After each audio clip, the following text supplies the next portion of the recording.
Tashi Dele. My name is Khenpo Mandala, Dr. Dean Peelstick. I am the president and one of the teachers for the AWAM Tibetan Buddhist Institute. And welcome to our talk. Today we are talking about the Divine Feminine, women in Tibetan Buddhism, and our focus in this talk is on Vajrayogini. First, let's review some of the history related to the practices. There are a variety of practices and rituals that are used to transform the mundane in order to access the supramundane, if you will, the ultimate. And generally this requires the guidance of a qualified teacher or guru. In Buddhism, our focus is on the union of compassion, the masculine principle, with the female principle, which is wisdom itself, the relative and the ultimate united as one at an individual level. Tantra emerges from a period involving strong female participation in Buddhism that dates from around the 1st century BCE to the 1st century CE, although it may have begun earlier than that.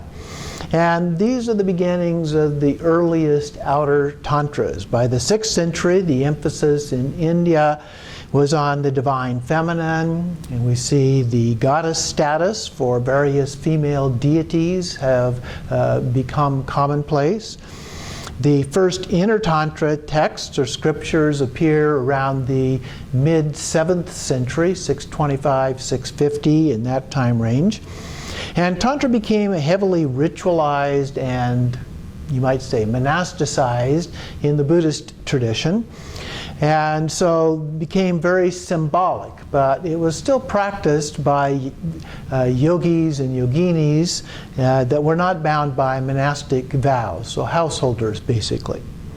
The emphasis was on solitary practice, but it was open to householders, and the focus on liberation from ignorance and rebirth that were the causes of the recycling in samsara and the suffering and negative karma that we accumulated in samsara. The first diffusion of these practices into Tibet happened around 800, with Padmasambhava going to Tibet in those times, the late 700s, and others, of course, as well. And then the Yogini Tantras and the second diffusion into Tibet happened much later, a couple hundred years later, around the 900s or so, as those were brought in. Some of the earlier versions of Tantras were brought in, but this was before some of the more famous ones such as Chakrasamvara, Hevajra, and Kalachakra Tantras, which were in the late 10th or 11th centuries. Let's look at the Vajrayogini practices in general here. The Tantras are descriptive texts, and then the Satanas are the practice manuals, the themes, the means of actually attaining our enlightenment through doing the actual practice. There are two types of tantras, generically speaking. The outer tantras tend to focus on peaceful, single deities dressed in royal garb, and they tend to be outside us, hence the term the outer tantras. Tara is an example from the Mahayana, who is a nurturer.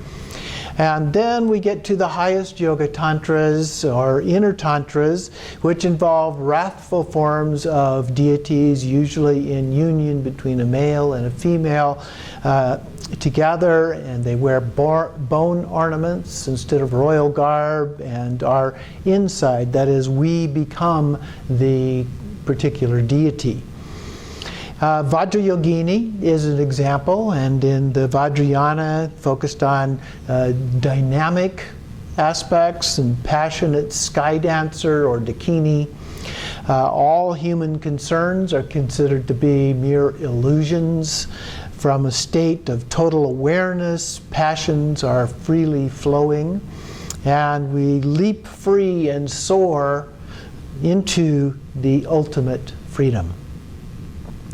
The structure of these practices include various preliminary prayers and practices, developing a circle of protection around the practitioners, an accumulation of merit and wisdom, and a puja or fire offering is often included as a part of it. There may be a merging then of the outer mandala in space with the inner mandala in the heart chakra.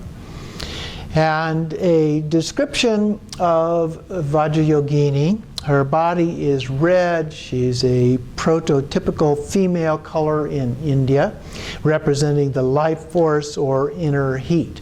But I'd like to read you a description from the Buddhist Goddesses of India by Miranda Shah. Holy Vajrayogini emanates brilliant rays of power. She is naked and striding with 2 arms. Her breasts are firm and swelling. She is red in color and transcendently passionate by nature. Her 3 wide open eyes flash fiercely with furrowed brows. Her mouth is terrible with fangs. She has a lashing tongue. Her reddish hair flames upward, and she treads on a corpse. She is high-spirited, youthful, and wondrous with the resonant clanging of her many necklaces and circlets of bells. Her jeweled anklets jingle, and she is adorned with 5 bone ornaments. In her left hand is a skull bowl filled with the blood of gods and demigods. In her right is a curved knife grasped with the menacing gesture. She is overwhelmingly awesome, abiding in the cremation ground. So that is a fairly typical description. Each of the descriptions in the different sadhanas will vary somewhat, but that gives you an idea of what she looks like. Now, let's look at the explanations, the symbolic nature of some of these. The description said that she was naked, meaning that she has nothing to hide. She has free-flowing hair, the mark of a yogic practitioner. She was semi-wrathful with fangs, had powers of protection or subjugation. She has an inner heat to purify the most subtle karmic obscurations. Drinking blood of demons, ignorance, attachment, and aversion, or gods and demigods, pride and jealousy. From a skull cup in her left hand. Here is an actual skull cup. As you can see, it's made from the top part of the skull and lined with silver in this case. And so this holds this nectar, if you will. She also holds either a vajra, this is an example of a vajra, or she holds a curved knife. This one has a vajra handle. And these were basically flaying knives that were used to cut apart an animal that had been killed for food. But in this case, it becomes an instrument of cutting away our obscurations, mental obscurations, or afflictive emotions that we might have. She also has a Khatvanga staff on her left shoulder. Here is an example of a Khatvanga. And at the bottom part of this one's covered up, it's wrapped around with a kata. But at the bottom part is a wish-fulfilling vase that then offers these things that we are striving to achieve. And so we have a crossed vajra here next, and the crossed vajra represents the compassion and wisdom. So we're trying to achieve these. So from the wish-fulfilling vase comes this compassion and wisdom. Then there are 3 skulls here representing Namanikaya, Sambhogakaya, and Namanikaya. And at the crown, at the very top, the tip of this, we have at the tip another Vajra representing the indestructible nature of the truth. And so this is the Khatvanga that she has across her left shoulder.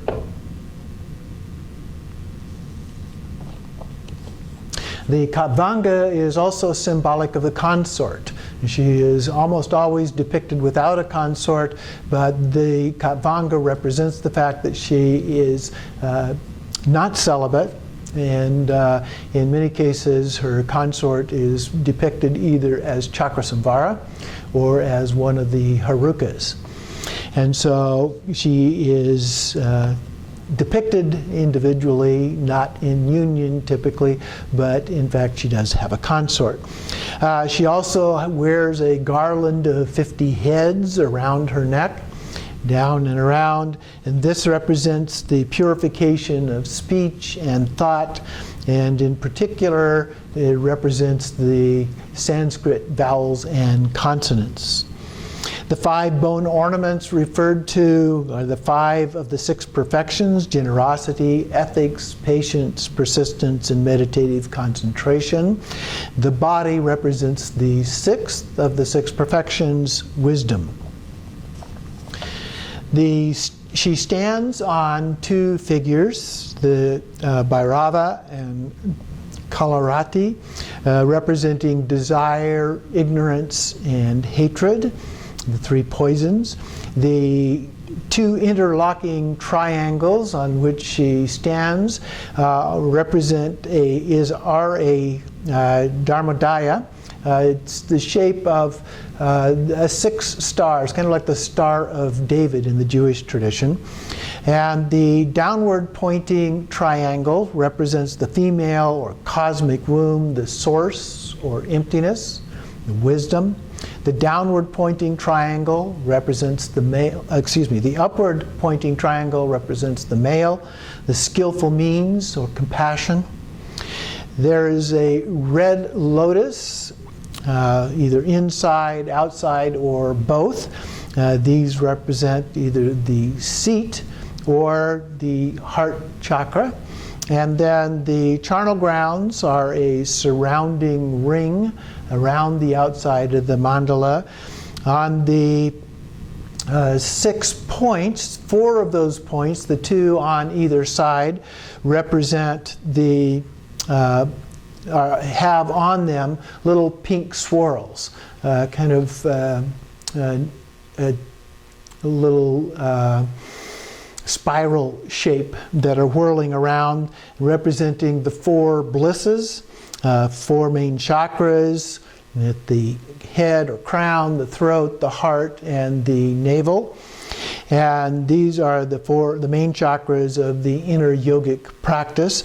The other 2 points then at the top and bottom represent the emptiness of self and phenomena. The early mandalas followed a traditional style with palace structures, but later on these versions replaced the palace structure with the 3-dimensional tetrahedron. So they have the 6-pointed star on the top, which is a flat, and then from that down, coming down to a single point, we have a 3-dimensional structure upon which either on the top or inside, just under the top, we have Vajrayogini. They borrow from the Chakrasamvara texts on some of these things as well. The mandalas take different forms. There are a mandala of 5, 13, or 37 female deities. In the case of the 5, we have Vajrayogini in the center, surrounded by 4 identical, except for color, figures that are associated with the 4 directions. So in the east we have a blue Vajrayogini, in the south a yellow Vajrayogini, in the west a red Vajrayogini, and in the north a green one. Now east is always in front, so if I'm in the center, if I am Vajrayogini, then the east is in front of me.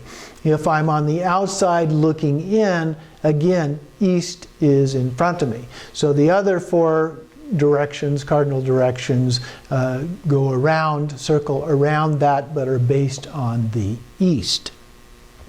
In the case of the 13 female figures, Vajrayoginis, we add 8 additional figures that are surrounding in the cardinal and intermediate direction, so 1 additional ring of 8. And these represent, or these have heads of humans, animals, and birds as a part of those. In the case of the 37, we surround the inner 4 with 3 rings of 8 yoginis and an additional ring of 8 protectors, 8 guardians.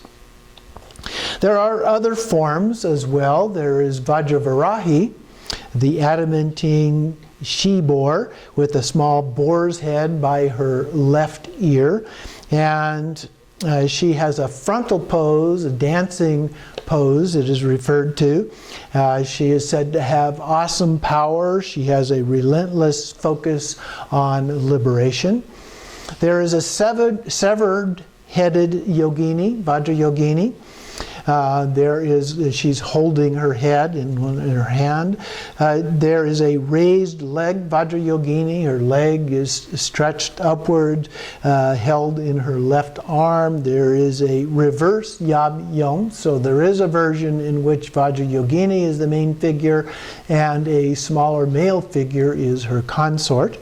There are several white manifestations as well. Usually Vajrayogini is depicted as being red, but there are some white Vajrayogini figures as well. And usually they are associated with healing and longevity, similar to white Tara.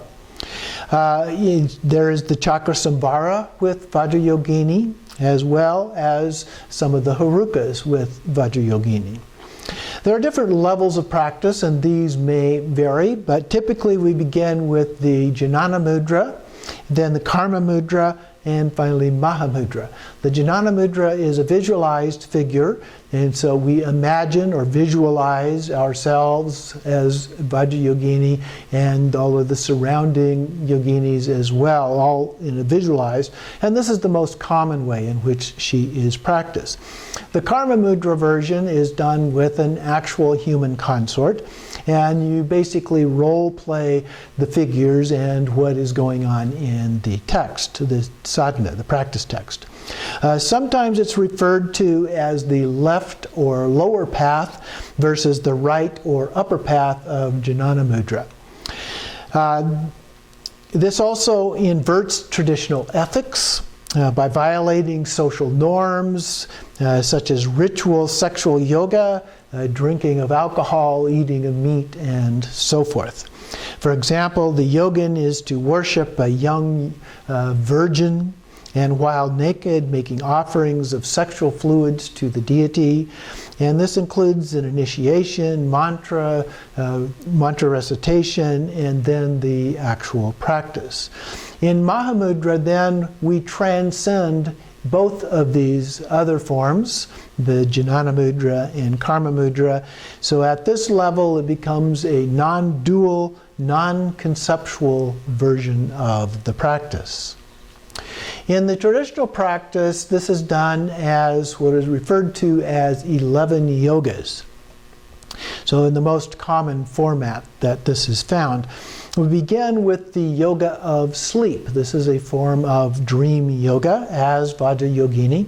The second yoga is the yoga of rising. And so here we recite the 3 Om mantra. The mantra begins with Om, Om, Om, hence the 3 Om mantra.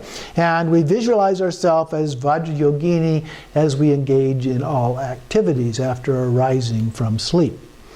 Then the third one is the yoga of tasting nectar, a ritual tasting of the drop of nectar. Typically that would involve alcohol with a dutsi pill that has been put into that, representing this nectar, purified nectar of various other substances.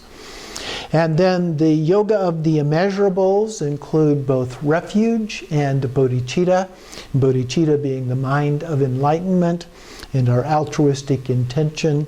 Then this is followed by Guru Yoga. This is the fifth one. The sixth one is the yoga of self-generation. So we generate ourself as Vajrayogini. Here we take on the three bodies as the path, these being the three kayas of the Buddha, Nirmanakaya, Sambhogakaya, and Dharmakaya. In the seventh yoga, the yoga of donning the armor, there's a visualization of various syllables in key places and a light radiating out as a form of protection. Then number 8 is the yoga of purifying sentient beings. Here red light then radiates out and purifies all sentient beings. Sometimes this is called the yoga of blessing the dakas and dakinis. So we're blessing all of those in the mandala. In number 9, we have the yoga of verbal and mental recitation. Here we recite the 3 Om mantra, both verbally and mentally, and may then also engage in the completion stage practices of channels, winds, and drops. The actual mantra itself is Om Om Om Sarva Buddha Dakiniye Vajravarnaniye Vajravirachaniye Hong Hong Hong Pik Pik Pik Soha. And so that is repeated over and over again. Typically we would use a mandala to count it 108 times, or maybe 10 mandalas, or however many we were doing with our practice, depending on how much time that we have in order to do the actual practice. This is then followed by yoga number 10, the inconceivable yoga, where dissolution into emptiness. There are 2 ways typically to do these dissolutions. Either is done piece by piece of the mandala, outer to inner, into the heart, to the seed syllable, which is then dissolved into emptiness, or it is all instantaneously dissolved. And finally then we reappear, we have the yoga of action, number 11, where we re-arise as Vajrayogini, and then we may do a Tsok offering or Gana Chakra offering in more complex versions of these practices. But then we go about our daily activities after dedicating the merit of the practice, and we remain as Vajrayogini. We see ourselves as Vajrayogini. We practice being Vajrayogini as a way of helping us to actually achieve enlightenment. So one of the goals of Tantra in general is being in a state of practice at all times. Day and night, 24/7. Everything becomes meditation. So Vajrayogini is an excellent practice for helping us to learn to do that. So I wish you all the best with your practice, and may you all achieve full and complete enlightenment in this lifetime. So thank you for watching.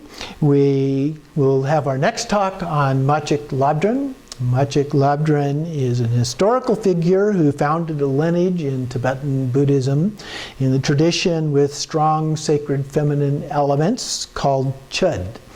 And the focus is on overcoming our attachment and ego. Chud stands for cutting through ego. So that will be the focus. So this talk looks at the impact of this important historical figure. So until then, abide softly and deeply in pure non-conceptual awareness with loving kindness and compassion without attachment or aversion, and remain in that state always and always. Tashi Dele.